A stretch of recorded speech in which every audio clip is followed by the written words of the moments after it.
Hello and welcome to episode 55 of Speak Free with MattyG. I'm joined here today by a very special guest. We got Falchi in, aka Falcon from Helos Co. How are you, brother? Yeah, good, bro. How are you? I'm good. We're going to talk today, obviously, about your journey in the content creation media landscape. How you got started. You are a bit of an inspiration to me. Thanks, man. Especially being here at 27 Project as well. You've grown, quite a following, and obviously brought that into Sporting Club Helos, and now you're working for yourself as well. So we'll talk about that today as well. Yeah. Let's get into it. How did you? What age were you when you started putting content out? Bro, I was probably where did it all start? I got a GoPro when I was in year 7 for Christmas. It would have been one of the original Heroes because we saw. I still remember it to this day, bro. I was sitting down with mum watching, what's the one that's Sunday at 6 p.m? 60 Minutes? Oh, 60. They did a piece on the guy that found it because he was in Perth when he found it. He wanted a camera for his surfboard. Right, okay. Watching that, mum gets me the GoPro. Is it an Aussie company? Or is he not Nah, Australian? I think he's an American and he was surfing in Oz. Oh, that's pretty cool. I could be wrong, but I'm pretty sure that's right. And then I got it for Christmas and then I started making videos. And then me and my mate started a YouTube channel when we were in year 7. And then it was just doing backyard tricks, Dude Perfect inspired type of stuff, trying to do trick shots. Obviously we're wank, we're 12 years old, but we've moved, that kind of all goes past. And then when I'm 16, one of the boys comes to me, he's like, I want to start a clothing brand. Do you want to go halves type of thing? As it's about to start, he pulls out, I just do it by myself. And consequentially of doing the clothing brand, you have to do content. So yeah, it's kind of where it all started. Yeah, wow. And in terms of the podcast game, how far along, when did you start that? I started that 2022. At the start of 2022. So during that COVID sort of period as well. No, bro. I started it way before that. I was in 2020. Me and my mate from JB Hi-Fi had a football podcast. There's no one that knows about that either. And we actually did really well. We had some good eps and stuff like that went really well. And then we stopped that. And that wasn't really attached to my personal name or anything like that. And then, 2022 started my own one. And that was at a different studio called Common House now, open source in Glendenning. And that podcast, bro, is the exact reason why I'm in these rooms now. For anyone listening, a podcast is just the biggest excuse to network. You say, oh, hey, man, do you want to come on my pod? All of a sudden you're talking with I don't know, John Bernard was one of my bigger ones early on. And he was popping at the time. So you just get to speak with him for an hour and then probably half an hour on each side of the pod for so basically 2 hours with him. Get to pick his brain, see why he's popping, things like that. Yeah. So yeah, but I started in 2020 and then I started the Helos and Homies in 2022, but I stopped it this year at May areas, I think. Okay. Yeah. I haven't really done it in a while. Or maybe June, July. Okay. And do you plan to do that I would like to, bro. Yeah, I would like to. It's just hard, eh? It's just hard. It is fucking hard. It is hard. I've had to have a couple breaks this year. And then even when I came back, I filmed 2. And then I was quite I don't know. It's a slug, It is a slug, especially when you're editing for yourself and all that sort of thing. I guess it would be easy for, once you blow up and you have a full-time producer and things like that, that would be that's the dream, If I could talk shit fucking 4 days a week like Joe Rogan does, I'd love that shit. But yeah, it takes it out of you. Especially when you're not doing it full time, when you've got other shit going on, which we all do these days. We're all fucking got our hands in 5 different baskets to fucking survive. It's crazy. But no, that's cool, man. I guess how did you get connected with 27 Project and come over here? Flat. Flat, Cameron? Big, tall, blonde hair. Fuck no. Could talk underwater if he wanted. Really? Unreal. I don't know him. He can yap. Would I know him? If he walked in here, you'd be like, fuck, that's Cam. Okay. You'd know straight away. But Cam, so I met him when I was real young, and then he used to do all the Helos photography and all that and just kind of help out with that. And then he introduced me to Bomber, and then Bomber was at the old studio with Nick and a guy called Kyle who runs Setter. And then that day I went into the studio, Nick came back from a shoot. So this is long before 27 Project. And then I was just like, yeah, bro, because I grew up watching him. So I thought it was the coolest thing ever. I got to meet Nick Air. And then, we became connected through that. That was the first time. And then when I started the new pod, Bomber was my first guest and Nick Air would have been 3rd or 4th or 5th even. And then from that, just stay connected. When the studio opened, I've just kind of always been around it. Like from the get-go, they're like, oh, as soon as your studio's open, bring your podcast in, all that stuff. So Yeah, that's how I got sick. connected with them. Yeah. I mean, it feels so good, like, to come in here. It's such a welcoming place, you know. Sick, bro. I had Nick on my podcast. I've had him on a couple times. I've known Nick for a long time now. But I had him on when I was at just Hawkesbury Radio Studios. Yeah, I've seen some of those clips. Oh, really? They're fucking mad. shit. Nah, it's mad. I love the aesthetic of like a radio station. Yeah. I mean, it does look. The actual studio next looked like that was sick. You know, like because I was actually doing radio at the time on Hawkesbury Radio, just like once a week. And I've got a question. Like, how many people would listen to that? Do you reckon? well, like truthfully, you get your old farts that like love their local station. You know what I mean? And we actually had a pretty good streaming number. Like some streaming shows had fucking 0. Like because they changed the license. They lost something happened and they lost their full-time license, like their 24/7 license. So then it went to part-time.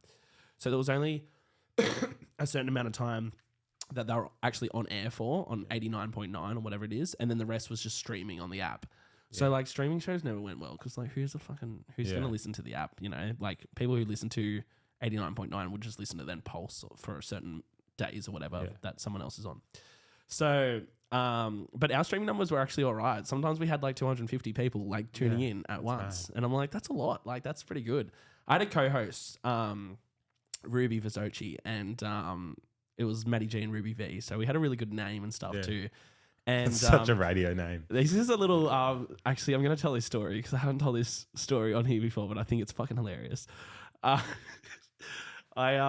first ever time, like my cousin has like ADHD, right? Yeah. And the first ever time I did like, I don't think it's the first ever time I did Ritalin, but it was one of the first times I was like, fuck it, I'm going to do it for the radio. You know, Jesus, man. I'm going to eat a couple 40 milligram Ritalins before I jump on air. And I remember doing it and I was talking some fucking shit, right? Like just, we were bouncing off, like we were having a great, like me and Ruby were having a great chat. She was obviously sober. I was just fucked up. Did she know? Yeah. I told her. And, but like we were just left to our own sort of devices in there. You know, we opened and then shut up ourselves. Like no one sort of bothered us from the radio. And I remember like being on air and then afterwards being like, fuck, I just did that whole 3-hour show just like off my head. Yeah. And the boss from the radio messaged me and went, best fucking show ever. And I was like, yes, God. Did you do it again? Yeah, every week after that. It became like an addiction. Anyway, I'm not promoting drug use. I'm just telling a funny story. But yeah, they were crazy days. A lot of it was during COVID times too. So it was like, it felt good that I was allowed to like go out and do that. You know what I mean? And everyone else was sort of at home fucking pissed off. Yeah. You see it with big podcasters, man, like that. Lucy and Nikki, they dominate Spotify numbers. But like when they get offered a radio slot, like everyone takes it because I feel like we grew up on it. Yes. And just that, like, I don't know how to describe it, bro. I haven't listened to radio in years, to be truthful with you. Maybe like Triple J occasionally on like when I was labouring and all that. But like, I don't know what it is, but if it came to me as well, I'd probably take it just for like, I feel like it's like a childhood thing of like, oh, I'd love to be on the radio. Well, it's fun to like, it's a really easy way to build an audience for yourself. Yeah. That's why I would definitely accept it. Like if it was like for like Kiss or whatever, even for a shitty time slot, you know, even like a 10 till 12 at night, like you're still going to have listeners. You're still going to have people driving around in their car that just love listening to Kiss, no matter who it is. And you're going to build an audience for yourself. And I think it is a really good way to then use that to then move into your own sort of space. Yeah, for sure. Whereas if you start sort of fresh, like podcasting, it's very hard to, especially with such an oversaturated market, it's very hard to build like an audience that keeps coming back week after week, you know, like, whereas radio, like you're on air, there's a fucking huge team paying for your slot, you know, there's advertisements coming in for the network. You don't have to worry about that. You're getting paid. Like, I think there's a lot of benefits to radio, and it's fucking fun. Like to actually be like live. Yeah. I do miss that. I must say, I miss that. Like, I loved like when things happened in the Hawkesbury that I had to like give updates on, like when we had a massive flood. Yeah. And like the studio was based in Windsor, so like you could literally see the flood from like the fucking street that the studio was on. Yeah. So like that was like exciting to me because it's like I'm actually giving out like valuable information Yeah, yeah, to the yeah. community. You're playing a role. Yeah. For And sure. it's like, yeah, I do miss that a bit because like podcasting, like it's very, I love it. And I love the freedom that it gives, but I do miss that like sort of thrill of like a live show, you know? Yeah, that'd be sick. Maybe I should start doing this live. Yeah. I'll get fucking cancelled. I don't really cut anything out anyway, so I don't think it would be any different. But yeah. It's the same for me, man. So the reason I stopped podcasting, for anyone wondering, it's like, so Sporting Club Helos took off, and the format of those videos is we film our Sunday League games with 2 cameras. One, I'll both film the game, but we have pre-game, post-game, middle game, right? But so that audio stays in, but during the game, I commentate over it. And I get the opportunity, I sit down in the room where Tuesday's sitting, and I get to like just talk into the mic. Sometimes if it's like 15 minutes worth of commentary that I have to do, I like legit, I'm in there for an hour and a half, go home. You can ask Choose because she gets the ring notifications. I go home at like 3 a.m. on a Sunday night. Anyway, that led to me getting heaps of opportunities to do commentary this year. But I haven't taken any yet. Not because it has anything to do with money or anything like that. But the fact of doing it live, I can't swear I'll go straight off the dome like fuck. It's what would you call it? It's just instinct. I don't know. Like I just swear all the time. It's just I think you think that, but I think when you have to watch yourself, you can. yeah. But the art of live commentary is so much different to like me being able to post edit. Like That's true. Come up with good things to say. Like sometimes you'll watch it, you'll do your commentary, and even though it was fine, you'll go back and be like, there's such a better line in there for me to do. Yes. Whereas like live commentary, I've still got to figure that out. But yeah, it's pretty It's I almost wanna like do it's it. a comedy form, right? Like in a way, because like you're looking for like that sort of punchline. Yeah. Whereas you can't do that like off the cuff sometimes, you know, you have to like, it takes it out of like being able to rework it, which sometimes is good because sometimes when you're just like on the fly, it's fucking like a little bit more, I guess, authentic you comes out. I'm not saying you're not authentic in that, but I mean, like, you know what I mean? Like you don't have the opportunity to go back and do it again.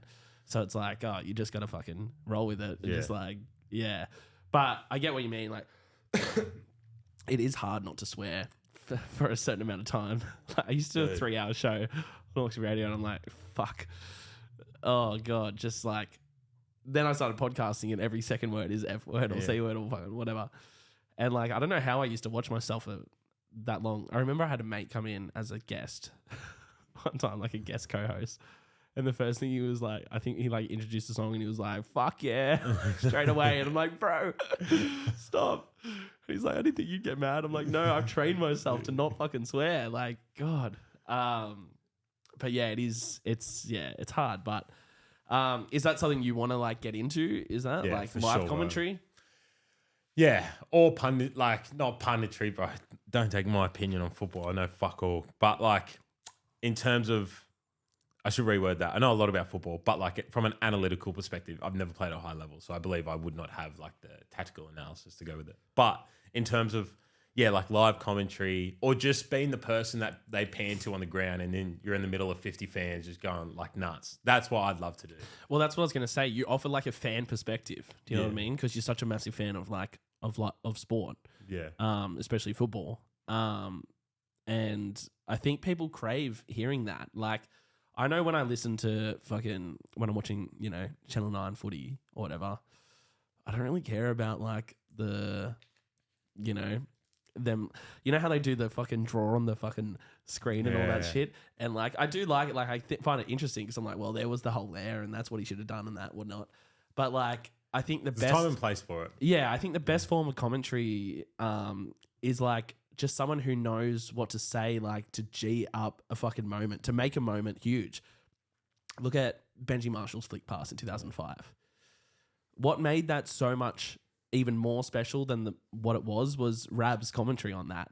Yeah. You know, the Marshall skips away, Marshall's still going. Like, it's so fucking iconic because of that. And I feel like you could offer that to people.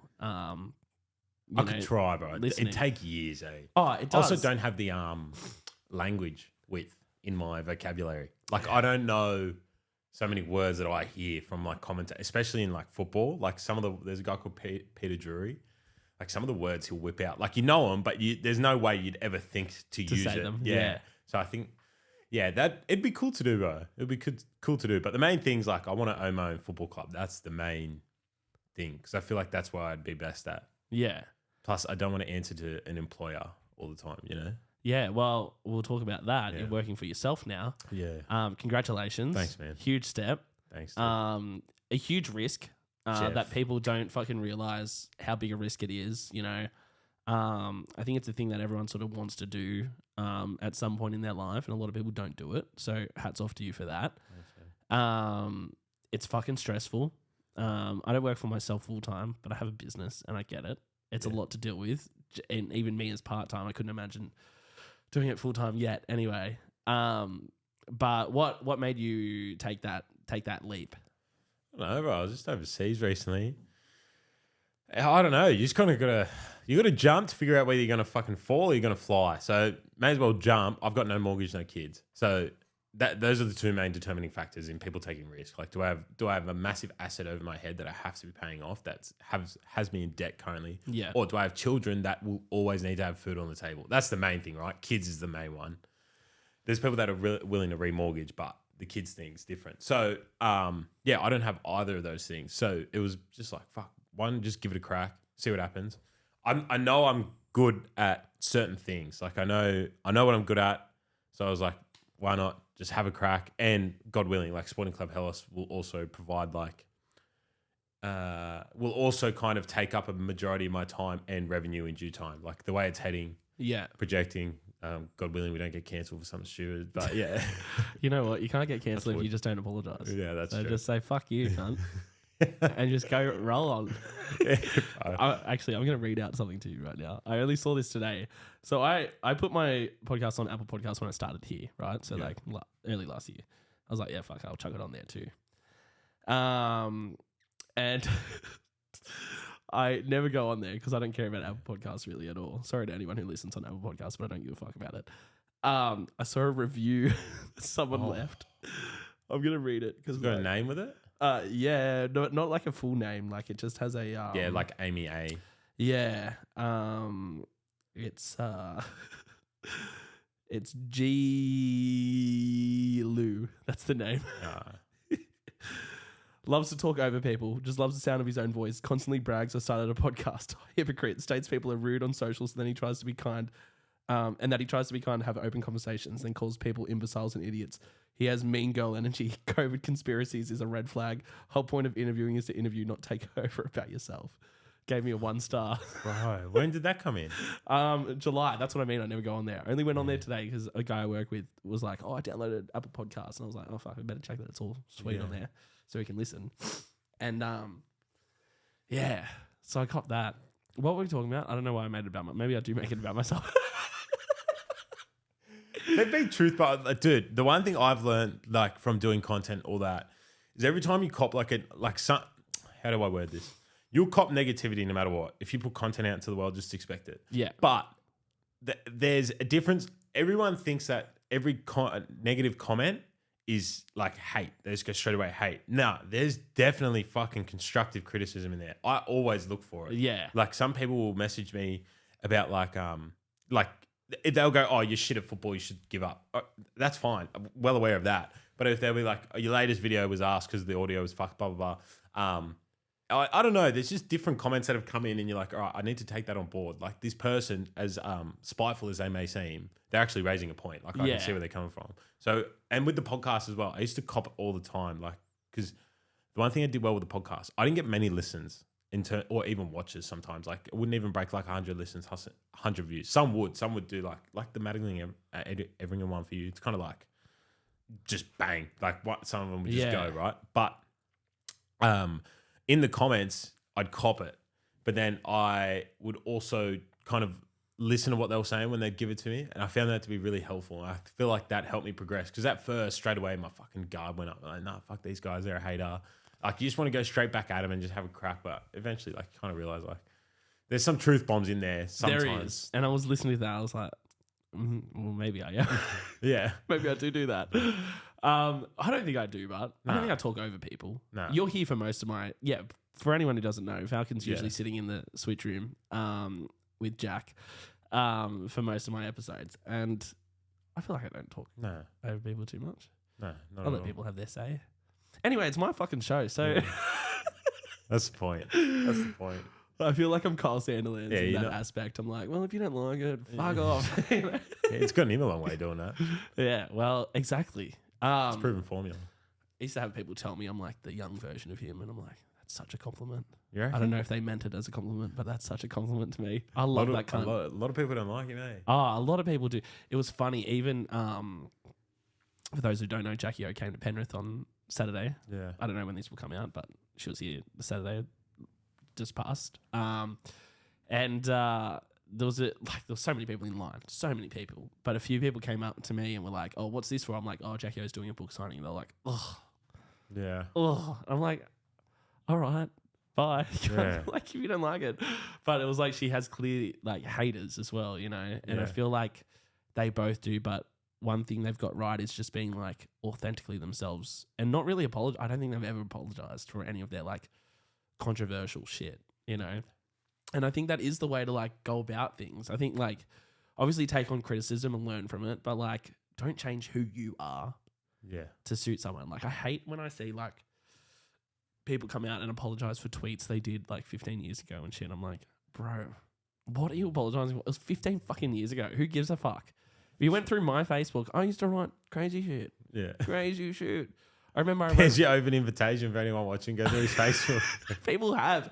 I had someone, after I went to the COVID fucking protest in Sydney, I had someone write into the radio station saying he does not deserve a platform and then pulled up like a Facebook post I made about, all I wrote was, fuck North Richmond has a lot of Indians now. Yeah, right. That's all I wrote. That's not that bad. It's an observation. You know what I mean? Yeah. It's just an observation.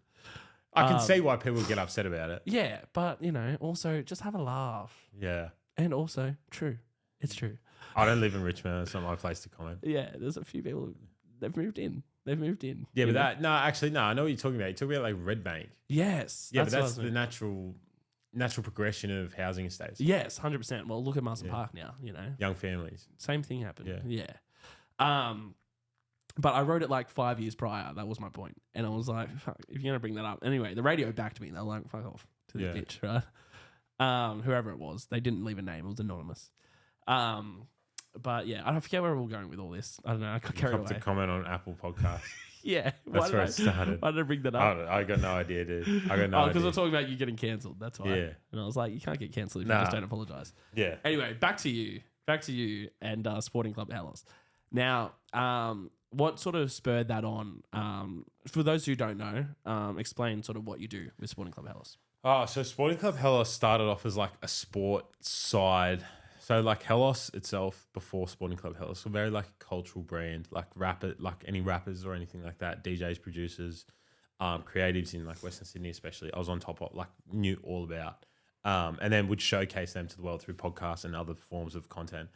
Then Sporting Club Helos, like, I love sport and I know a lot about sports. Probably the number one like thing I get from people is like, you know a lot about different sports. I don't like the actual like sport. I like the culture of it. Like, I love rugby league culture. I love football culture. I love even AFL culture. I grew up playing AFL. Oh, did you? Yeah. In Sydney? Yeah. I was actually all right. I could kick with both my feet. That's what made me all right. Fuck. Yeah. That's unusual. Yeah. So that kind of helped me. Yeah, because if I tried to kick a ball with my left foot, fuck, mate, I'm ending up on my ass for sure. I reckon now I'd be pretty useless. Like with AFL, with dropping it on. But yeah, my dad kind of taught me when I was young, before I even started playing AFL. But so I always loved the culture of things. So it kind of started out as like this media thing, and like certain things would blow up, like especially on TikTok, like some of the things I was doing, some of the slideshows I was doing, I was nailing them. And that kind of built a following, and then I was like, oh, fuck, like, I don't know. I grew up watching these guys in England called SE Dons, and they did Sunday League content. Like, they weren't the first, but they were first to do it properly. And Hashtag United, a lot of people probably know Hashtag United. They're an actual football club now, and they're in their like 7th tier of English football, which is still like, you generate close to $1 million in revenue. Yeah, in the 7th fuck. tier. Yeah.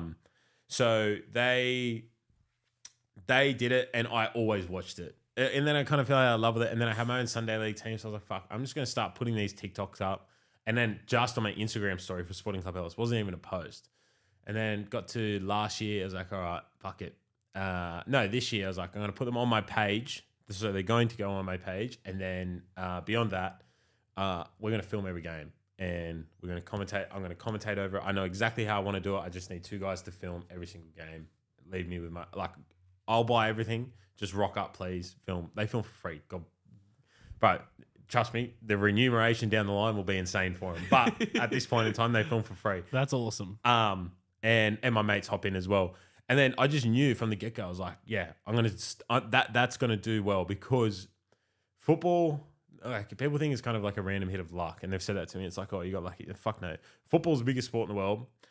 People are fascinated by Australians. Like, they cannot, they just think like we wrestle crocodiles and punch them like kangaroos every day. Like, they genuinely, like, when I travel, bro, people think like, have you ever punched a kangaroo? They think it's a genuine question, right?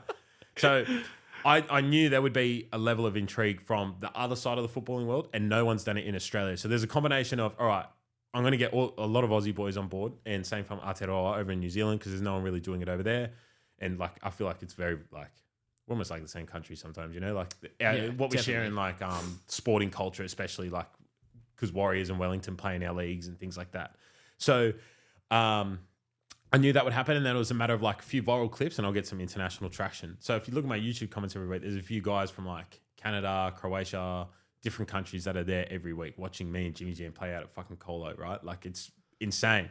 So to kind of like package it, we film all our games. I commentate over the meat part of the games, if you will. Imagine a sandwich, the meat, and then the loaf is just filming the boys talking shit on, and that, clip it up. And this year we did like 22 million on Instagram in views. Yeah, wow. Yeah. That's insane. Yeah, man. So it's just like, yeah. And then we, at one point during the year, we were getting like, so we had like all this wet weather come through, and the way football works, like insurance put a massive ear in the, because if someone gets injured, insurance have to pay, right? So they'll say to the association, like, you better fucking cancel it, blah, blah, blah. Like, we're not, yeah, they're in bed with each other. Yeah. Essentially. So all these Sunday games we miss out on in a row, like 3 or 4. So we have to play every Sunday, Tuesday for like 4 weeks straight. So those Sunday games you don't get anyone to, because people have got families, people have got lives, actually. Tuesday night, but no one's fucking doing much. So they all come down. Bro, so everyone was coming down. So we're getting like, that's mad. Our best one was definitely like 250 people. So that's a lot of people, man. Yeah, and dude, that's just me on my Instagram account, YouTube account. Like, there's no one else involved really, except the boys who come and film. But that's the extent they go to. So yeah, and just kind of built up, and now we're kind of known as like Sporting Club Helos is just the name, but we play for Blacks and Redbacks. But you can't really just start a club in Australia, which is what I want to do. There's a lengthy process to it, but yeah, that's kind of what it is. It's like this just Sunday league team. Sporting Club Helos is the culture. Yeah, that's the culture. That's what we try and that is always at the forefront of my every post I do, things like that. Even when I extend, because Sporting Club Helos started outside of football. So even now, like last night I went to Paulo Costo's fight. Like, even the way the captions are written, just like I started the caption for Paulo Costo's fight with like Penrith punch-ons. Like shit like that. Like, just making sure like the culture and the essence of it all is still the same. And it's always pushed forward. And it's always about like the consumer, what they think and how they're interpreting it, not what I think is working. You know what I mean? Yeah, I get that. Like, if I was a fan, the way I always think about it, because I'm a football fanatic, Forza Viola, that if I'm watching it, what do I want to see from my club? So I just reverse. Someone tapping on the wall? I don't know. I heard something. Yeah, fucking, that freaked me out, eh? It was coming through the mic. I don't know if you guys heard that. I was listening, but... So, yeah, I just kind of reverse psychology that, and then just go, yeah, all right, well, if someone's following a Sunday league team, what do they want to see? Oh, hates drinking beers. Done. And just kind of just build characters out of that. Yeah, that's mad. And, like, I feel the same way about rugby league. Like, culture is so important to me because...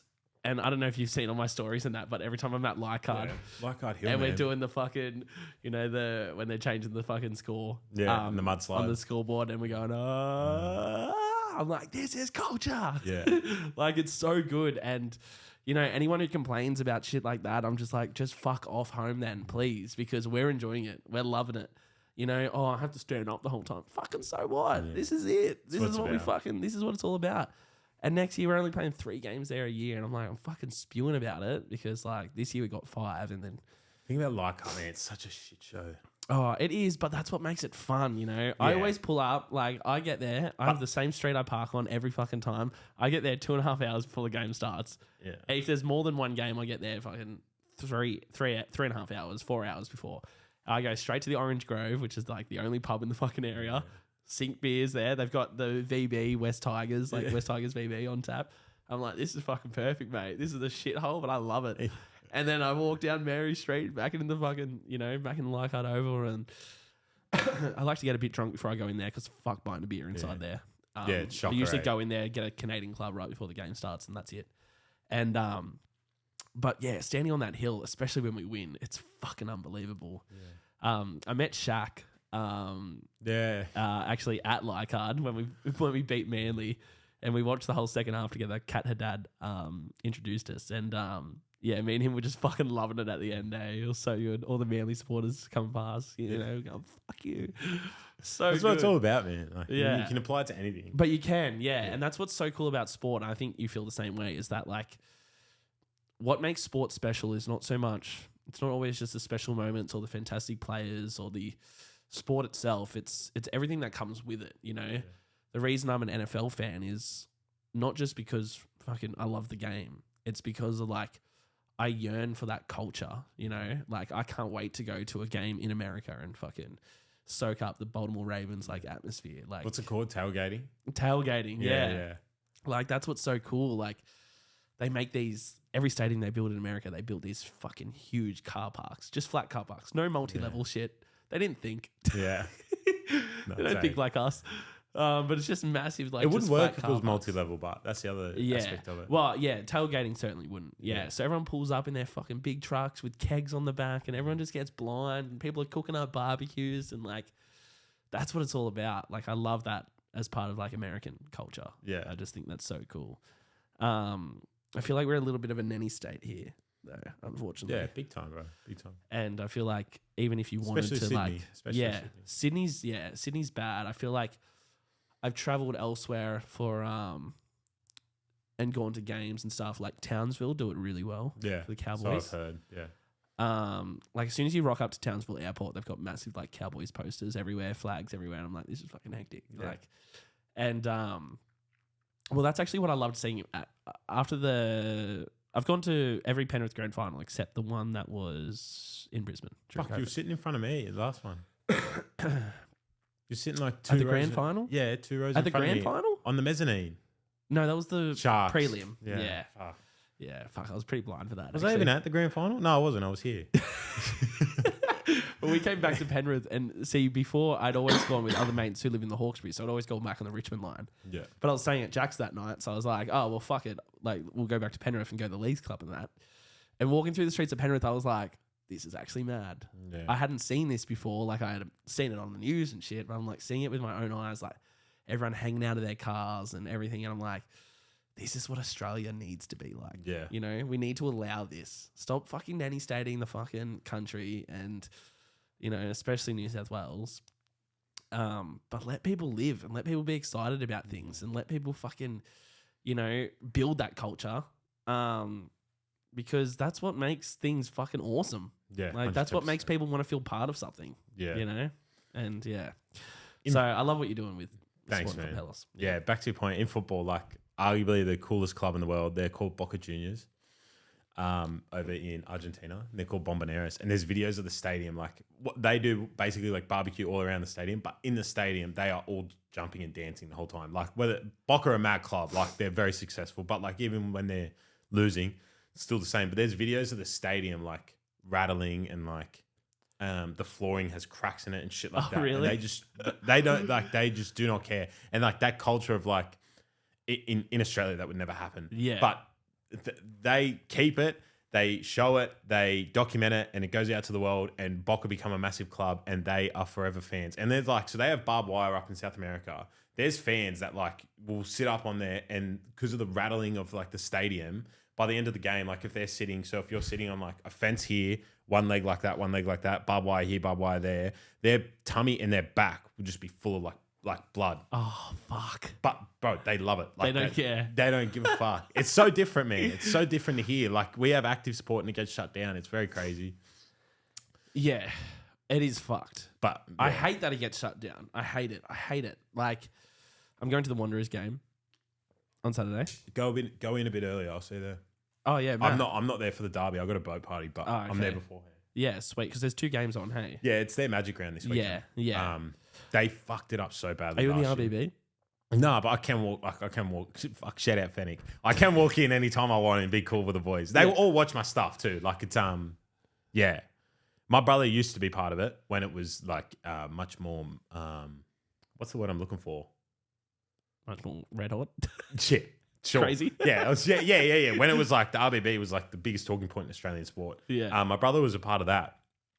And he almost got kicked out once because the guy lit a flare and then dropped it behind him and it went under my brother's seat and then my brother's seat melted. But when they go check the tickets, they go, like, it's him. It's his seat that melted. He lit the flare. But, yeah, I can go in the RBB, but I usually, like, I haven't in ages. I think I've been in the RBB once for, like, the last 6 or 7 years. So, as you know, I only became a soccer fan, really, like, football, whatever you want to call it. You can call it soccer, bro. It's such a stupid thing. You can call it whatever the fuck you want. But I never really, like, I was never really into it.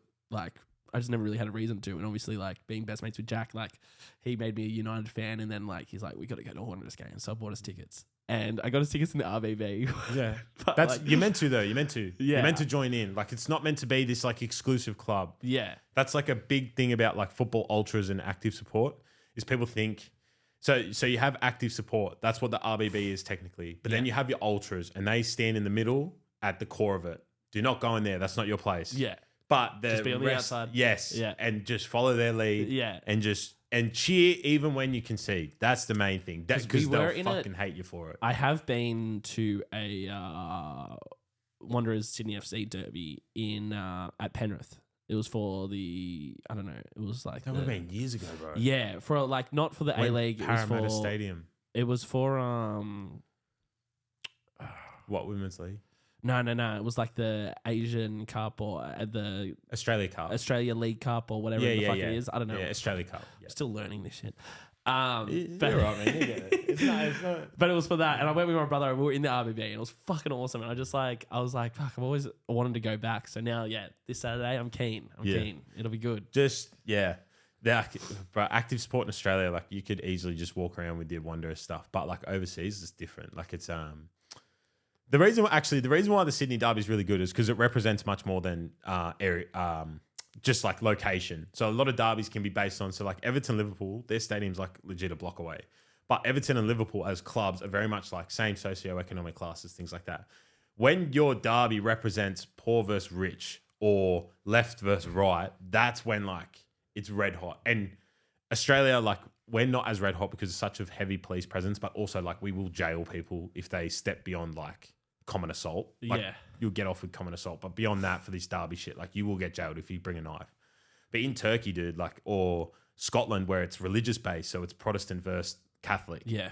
That's like, like people die. Proper hatred. Yeah. There's that. But the reason why the Wanderers Sydney one's so good, so like Sydney and Melbourne Victory, they're a big derby, but they're only big because they are like the big clubs, right? So they're like the most followed clubs, so they hate each other. Yeah. But there's no actual hatred there. It's just like, fuck them. Yeah. Because they're number one, we're number two. Now we're number one, they're number two. Yeah. But us was always, we're the underdogs. They refused to give us a team for so many years. They tried to make us follow them. No, fuck them.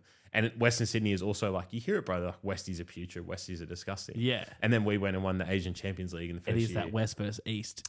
Yeah, bro. It's West versus the rest, it's to be class, honest. Yeah, but it's a class... Yeah. That's why it's class-based so rivalry sick, as man. well. It's so sick. You know, it's the same as like when Roosters versus fucking Tigers or Roosters versus Penrith. It's this like, there is such a different class. Yeah. But they look down on us, and that's what makes me fire up too as a Westie. You know, that's why I stick up for fucking Penrith. Like, I'm not a Penrith supporter. I'm fucking proud West Tigers and fucking diehard. Yeah. Keen as. Actually, you missed Romy. He was in here like half an hour before you got here. Oh, fuck. Yeah, man. He's so much taller than you think, eh? Yeah, no, I met him. I was in here filming one day, and then I finished filming, and Choose is like, we didn't want to tell you before because we thought you might freak out a bit, but if you look to the door, there's going to be Jerome Luara standing there, and I'm like, holy fuck, like, and he just signed with Tigers at that point, so I was like, I shook his hand, I was like, I'm a massive Tigers fan. He's like, I'll see you next year then. Eh? And I was like, yeah, he's a mad cunt. He's a really nice guy. I'm really keen for next year. Yeah. Should be a good year. But that's what I love about like that we have so much representation in the West now. With, you know, Wanderers and with Penrith and with fucking, you know, music, bro. Yeah, everything. Like podcasts, fucking clothing companies, like DJs from here. Like there's so much like to be proud of now, you know, fighters, Bam Bam, you know, like I think there's been such a shift in probably the last 5 years, 5, 6, 7 years of like, you know, no one is, you know, no one feels bad about saying they're from the West anymore. No, you know, sure. there's a certain level of pride that comes with it now, and you also just inherently, like I say this to like younger boys as well. Like I've said it the whole time. You're also just inherently just like a bit tougher in life because you're from the West. Yeah. Even if you come from the most loving household, and even like if your area, because there are little pockets that are like there's $1 million houses all along the street, but like just inherently, like if you're playing in the local footy comps, if you're going to parties, like house parties at age 16, if you're going to a high school where you'll have a punch on at the plaza with the other high school, like you inherently just are a bit tougher and are a bit like, I don't know. I just kind of take pride in it, man. Like that's the West. Like it's people literally forced out here, like especially that like Plumpton, Mountie area. And then, I don't know, so many other suburbs are the same, eh? It's like, just take fucking that much pride in where you're from. Don't try and cosplay as someone from the East. Yes. I fucking hate seeing that. Yeah. I've got a mate like that. Yeah, same, bro. That. I got multiple. Yeah. And they still live out here. Yeah, they still live out here, and they'll go into like Watson's Bay Hotel, and they'll be like, you know, where every weekend. Try and dress like some bloke they follow on Instagram. Ralph I'm like, what are you following some random cunt from the East on Instagram for in the first place, you fucking weirdo? But it comes out in football, man. You'll see that tomorrow night. Football's so different from any other sport. It's like a language. When people like talk about Sporting Club Helos, and you'll see it with like the football tomorrow night, like I said, like or Saturday night, like you'll be walking around that jersey and you'll inherently just have a bunch of friends from that, and it's not like it's hard to explain. But it's also like a language. Like there will be people from other countries there to watch that derby tomorrow night, and you will still be able to communicate with them in like a way. I don't know, bro. It's very hard to explain. Yeah. But also that's why it contributes to the success of Sporting Club Helos. If I did what I was doing in AFL or league, undoubtedly popular over here. Like I did genuinely think about going to the lower blue boys and be like, let me document everything, blah, blah, blah. Like do the exact same model. But beyond league, like you'd be lucky to get a few blokes in England to watch it. Samoa, Tonga, New Zealand. Like, whereas football, like, bro, fuck, some of the countries I look at when I go through my YouTube analytics, it's actually nuts. Yeah, that's awesome. Nuts. Like Turkmenistan was in there once. Oh, really? Yeah, what the fuck? What is that? It would be I hope I'm not wrong. It's like a former Russian state, I believe. Okay. Sort of like a Ukraine.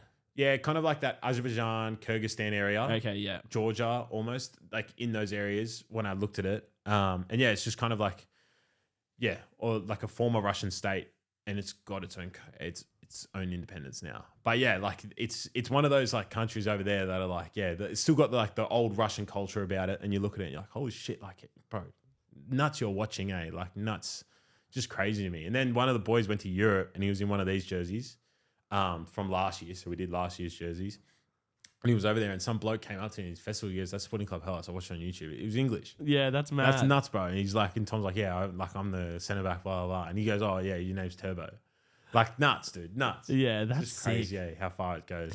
That is cool. I think, when it comes to sport, I think soccer, football, whatever you want to call it, reaches more people than anything else. You know, there's a reason it's the biggest World sport. Cup final, man. Yeah. Bigger than the Olympics. Yeah. So there's a reason it's the biggest sport in the world. It's like, it is like a language, you know. The more I watch it now, like when me and Jack went and watched the FA Cup final in Sydney, just like to a pub. I mean, not to the fucking game itself.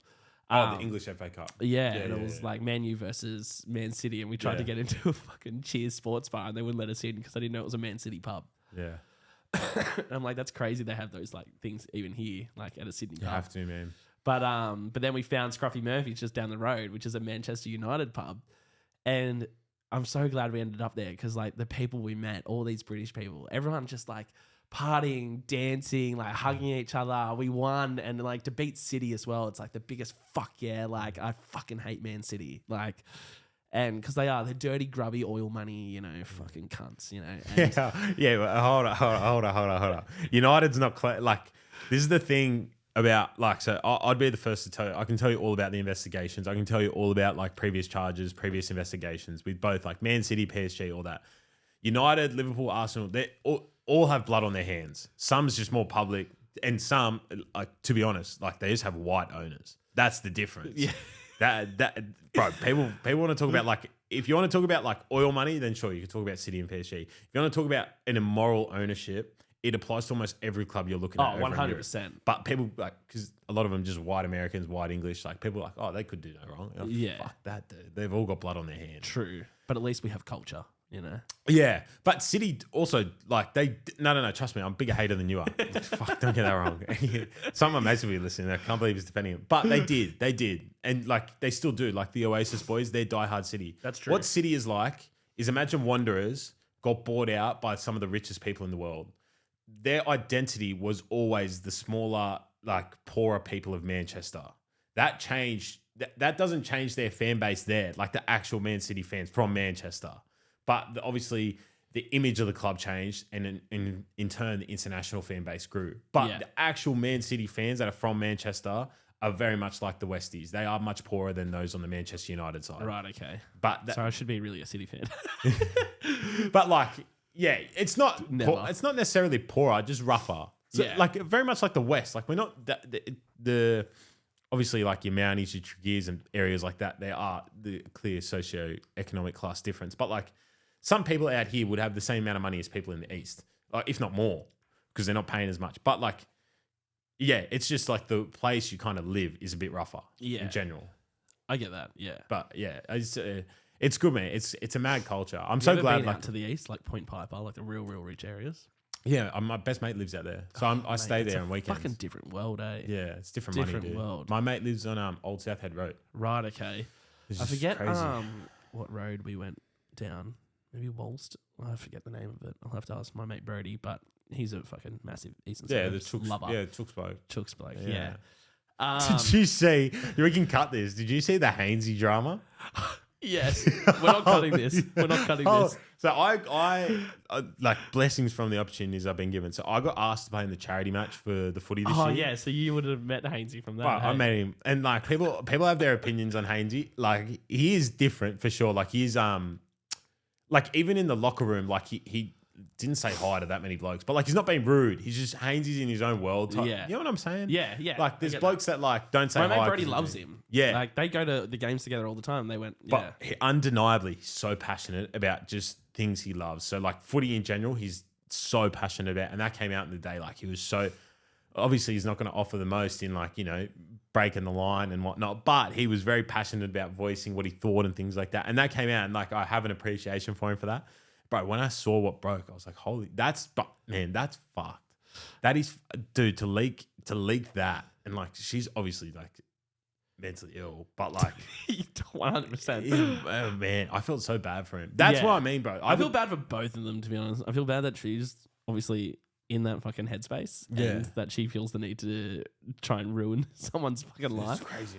But I must say, like, it's just sad how it played out because, like, oh yeah, those messages were. Yeah, and I think all in all, like the punters and dribblers, like group, they love Hainsey. Like I think they do. Like they talk a lot of shit, but I think he can take a lot of shit too. But I think like everyone can take heaps. Yeah, everyone loves the cunt, but I feel deep down, you know what I mean? Like he sort of, and the reason we do love him is because we sort of like he can take it. You know what I mean? It wouldn't be as fun if he couldn't take it. He's aware like, of who he is. Yes, 100%. Yeah. And that's why, like, I've never met him, like Brody, but Brody tells me a lot, about him and that he's such a good bloke and that, and yeah, it's crazy how it went down. But I wish him the best. Yeah, love punters and dribblers, man. That is, I've said to the boys before, if Helos Sport get onto the SC Helos, like the Sunday League, like that's like an obvious avenue of just elevated fan base. Like Yeah. in terms of when I say elevated, I mean just purely in numbers. Because like that audience there, they've done so well to garner that. Like so well. yeah, man. And it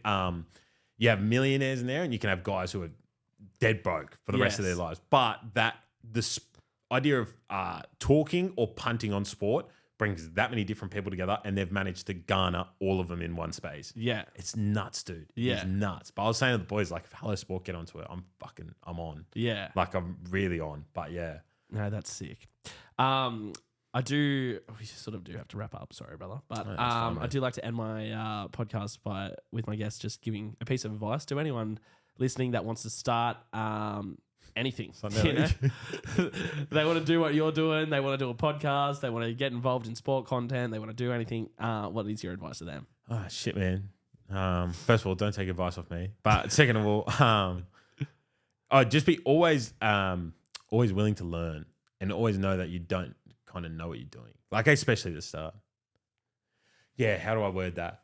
It's kind of, just always be willing to learn, always open to learning. Like, I always thought I knew how to do certain things when it came to like editing, storytelling. And the more I'm around people who definitely know more than me, you can just see there's an undeniable like growth there of what I'm doing because I'm surrounded by, I'm always willing to learn. I feel like that's been my major contributing factor to like why I've been able to quit my job this year. But yeah, I don't know. Don't take advice off me, man. Fuck that. No, that was good advice. I've kind of fluked it to this point, eh? I still don't know what the fuck's going on. I think you've got talent, brother. You've got talent. Somewhat. I just know football. That's the main thing. But I think you know how to market it as well, you know? And you know how to... But like I said, actually, that's actually a better piece of advice. If you're going to market something, be a consumer of it first and understand how you were marketed to, reverse psychology that, and there you go. Yeah. Great advice. Yeah, that's way better. That's good advice. But keep willing to learn. Yeah. Awesome. Thank you very much for coming in. Thanks for having me, dude. And remember, guys, speak free with MattyG.